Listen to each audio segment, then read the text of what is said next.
Il arrive un moment dans l'existence où la course effrénée après les rêves s'essouffle. On ne cherche plus la gloire ou la fortune, mais simplement la quiétude. Un lieu où poser ses valises et son âme. C'était l'unique aspiration de Monique Roussel quand elle signa l'acte d'achat pour cette vieille maison de campagne, une carcasse de pierre de Volvic accrochée au flanc escarpé du Massif central. À 68 ans, veuve hélas de payer un loyer pour des murs qui ne seraient jamais les siens, elle aspirait à un enracinement. La maison avait coûté une somme dérisoire, 8 000 €, car ce n'était rien de moins qu'une ruine. Un chaos de débris, de mobilier éventré, de strates de vies oubliées, abandonnées aux caprices des saisons. Pourtant, en commençant à déblayer ce passé, elle mit la main sur un objet qui fit battre son cœur d'une pulsation violente. Un journal intime au nom de sa mère, Marie Leblanc. Une petite boîte en bois dont le souvenir flou mais tenace émergeait des brumes de son enfance. Des cartes dessinées à la main de lieux qu'elle n'avait jamais visités mais dont les reliefs lui parlaient une langue secrète. Cette maison était plus qu'une simple antiquité. Elle était la gardienne d'un secret, et ce secret semblait l'avoir attendue. La montée en voiture avait duré 3 longues heures, un supplice pour ses articulations. Les doigts de Monique étaient crispés sur le volant jusqu'à en devenir exsangues lorsqu'elle s'engagea enfin sur le chemin de terre. Les directives de l'agent immobilier avaient été d'une imprécision poétique. Après l'ancienne Syrie, vous verrez un grand pain tordu, le chemin est juste là, sans panneau. Son GPS avait déclaré forfait bien en amont, la laissant naviguer à l'instinct. Elle finit par la trouver. La bâtisse se terrait dans une clairière, entourée de pins sylvestres. D'emblée, elle constata que la réalité dépassait en désolation la photo de l'annonce. La toiture en lauze s'affaissait en son centre, comme la colonne vertébrale d'un animal épuisé. Une fenêtre était aveuglée par des planches, une autre striée de fissures en étoiles. Le perron paraissait si fragile qu'elle craignait de le voir s'écrouler, et l'ensemble de la structure de pierre sombre donnait l'impression de glisser lentement vers la gauche, comme si la montagne cherchait à la rejeter. Monique demeura un long moment dans sa voiture, écoutant le refroidissement du moteur. Une question tournait en boucle dans son esprit, quelle impulsion insensée l'avait conduite à investir ses dernières économies dans ce désastre? La réponse, elle la connaissait. Le désespoir. Pas le besoin de cette maison en particulier, mais le besoin viscéral de posséder quelque chose, n'importe quoi, qui lui appartienne en propre. Durant 40 ans, Monique avait été guide de haute montagne, sillonnant le parc naturel régional des volcans d'Auvergne. Elle avait enseigné à des hordes de touristes urbains l'art de suivre un sentier balisé et de survivre à une randonnée. Ces montagnes étaient son royaume, un territoire dont elle connaissait chaque source, chaque ravin, chaque sentier escarpé. Mais ce royaume ne lui appartenait pas. Sa vie s'était écoulée dans des appartements modestes de Clermont-Ferrand, des logements mal isolés où l'intimité était un luxe. 8 ans auparavant, son mari Thomas était décédé, et la solitude l'avait enveloppé d'un linceul glacial. Le désir d'enfant, intense au début de leur union, s'était éteint peu à peu face à la fatalité, laissant place à une vie à deux, simple et tendre. Thomas était un homme bon, un roc de gentillesse et de stabilité. Le cancer l'avait emporté après presque 4 décennies d'une vie commune. Monique avait continué son métier de guide, marchant, expliquant, souriant, avant de rentrer chaque soir dans le silence assourdissant de son appartement. Sa retraite, 2 mois plus tôt, avait été marquée par une petite fête organisée par ses jeunes collègues. Le vin de pays était âpre, le gâteau de supermarché trop sucré. Derrière les sourires de circonstance, elle avait perçu leur soulagement. À 68 ans, même si elle était encore alerte, elle sentait le poids des années. Ses genoux la lançaient dans les descentes. Ses yeux peinaient à lire les cartes. La retraite, c'était la promesse d'heures encore plus vides, d'années s'étirant à l'infini. Sa famille se résumait à une sœur à Marseille, perdue de vue depuis une querelle lointaine, et quelques cousins dont les visages s'étaient effacés de sa mémoire. Elle était seule, d'une solitude qui semblait gravée dans le marbre. C'est alors qu'elle était tombée sur cette annonce en ligne, vieille maison de campagne, emplacement isolé, vendue en l'état. La photo, malgré sa piètre qualité, dégageait une force d'attraction irrésistible. C'était cet isolement, cette promesse de silence et d'appartenance, qui l'avait séduite. Le prix était dérisoire. Elle avait appelé, conclu l'affaire avec un notaire, et 3 semaines plus tard, elle était propriétaire. Face à la bâtisse délabrée, le doute l'assaillit. N'avait-elle pas commis une folie? Elle prit son sac à dos et sortit de la voiture. L'air frais de la montagne, chargé des senteurs de résine et de terre humide, lui fouetta le visage. Le sol était un tapis souple d'aiguilles de pin. Le murmure d'un ruisseau tout proche apportait une note de vie dans ce décor d'abandon. Les marches du perron protestèrent sous ses pieds mais ne cédèrent pas. La porte, coincée par l'humidité, ne s'ouvrit qu'au prix d'un effort violent. Une odeur la saisit à la gorge, un mélange de moisissure, de poussière et de temps arrêté. La pièce principale était un champ de bataille. Des meubles démembrés, des boîtes en carton éventrées jonchaient le sol. Le contenu hétéroclite de ces boîtes racontait des bribes de vie passée, vieux magazines, outils oxydés, conserves dont le contenu était devenu une bouillie noirâtre. Les murs de bois brut étaient souillés de taches d'humidité. Un monumental cantou, la cheminée auvergnate, occupait tout un pan de mur. 2 ouvertures donnaient sur une cuisine et un couloir sombre. Elle devina l'existence de plusieurs autres pièces. Elle posa son sac et s'aventura dans ce labyrinthe de débris.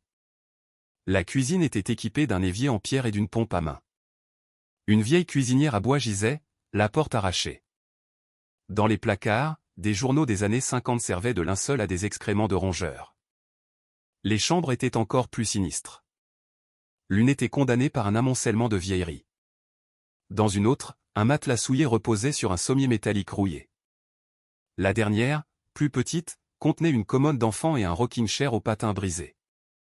On aurait dit un décor de fin du monde, le témoignage d'une fuite précipitée ou d'une mort solitaire. Le notaire était resté évasif sur l'histoire de la maison. C'est alors qu'une sensation étrange, un sentiment de familiarité, l'envahit. Elle n'était jamais venue ici, et pourtant, chaque recoin de cette ruine semblait lui parler. Elle chassa cette idée et alla chercher le reste de ses affaires. La maison était censée être raccordée à l'électricité, mais le tableau électrique était hors service. Pas de lumière, pas de chauffage. Le soleil commençait à décliner. Elle installa son campement de fortune dans la pièce principale, fit un feu dans le cantou avec du bois trouvé à l'extérieur, et se prépara une soupe maison. Assise sur le rebord de la cheminée, elle regarda les flammes danser. Dehors, la forêt entamait sa symphonie nocturne. Cette ruine, ce chantier titanesque, c'était chez elle. Pour la première fois depuis la mort de Thomas, elle se sentait propriétaire de son destin. Elle se glissa dans son sac de couchage, épuisée mais l'esprit en alerte. Le sentiment persistant d'être déjà venue ici ne la quittait pas. Elle se réveilla à l'aube dans un froid polaire. Après un café chaud, elle établit son plan de bataille, évaluer, trier, jeter, puis réparer. La tâche était colossale pour une femme de son âge, mais l'inaction lui était plus insupportable encore. Elle commença à vider la pièce principale, sortant les boîtes une à une. La plupart ne contenaient que des déchets. Mais elle découvrit aussi quelques trésors, une collection de bouteilles en verre coloré, un lot de clous forgés à la main. Après le déjeuner, un sandwich jambon-beurre avalé sur le perron, elle vit arriver une vieille de CV. Un homme d'environ 70 ans, solidement bâti et boitillant légèrement, en descendit. « J'ai vu de la lumière, dit-il. Pierre Martin. Je suis votre plus proche voisin. » Elle se présenta. Pierre contempla la maison d'un air dubitatif. « Vous avez du courage. Elle est abandonnée depuis plus de 20 ans. Vous savez qui y vivait? Pas vraiment. Quand je suis arrivé en 89, c'était déjà vide. Apparemment, c'était une sorte de communauté, dans les années 50. Des gens qui voulaient vivre en autarcie. Ça a mal fini, à ce que j'ai entendu. Une communauté? Oui, une sorte de collectif. Les anciens du coin les appelaient les communistes. Ils se méfiaient. Il y a eu des histoires, et tout le monde est parti. Après le départ de Pierre, les mots « communauté » et « années 50 » tournaient en boucle dans sa tête. Le soir, alors qu'elle déplaçait une vieille chaise, une photo tomba sur le plancher. Une jeune femme, belle et souriante, posait devant la maison. Monique reconnut le cantou en arrière-plan. La femme tenait un médaillon. Un médaillon que Monique avait déjà vu, enfant, au cou de sa mère. Elle retourna la photo. Au dos, une inscription au crayon, Marie, été 1952. Marie. Le prénom de sa mère. 1952. 2 ans avant sa naissance. Une certitude foudroyante la traversa, sa mère avait vécu ici. Cette nuit-là, le sommeil la fuit. Près du feu, la photo à la main, elle tenta de faire coïncider l'image de cette jeune femme radieuse avec celle de la mère effacée et secrète qu'elle avait connue. Au matin, elle se lança dans une fouille méthodique de la maison. Dans la plus petite chambre, elle découvrit une lame de parquet descellée. Dessous, dans une cache, un journal à la couverture de cuir. L'écriture à l'encre bleue était celle de sa mère. La première page était datée du 15 mai 1951, nous sommes arrivés aujourd'hui. J'en prétends que c'est le début de notre rêve.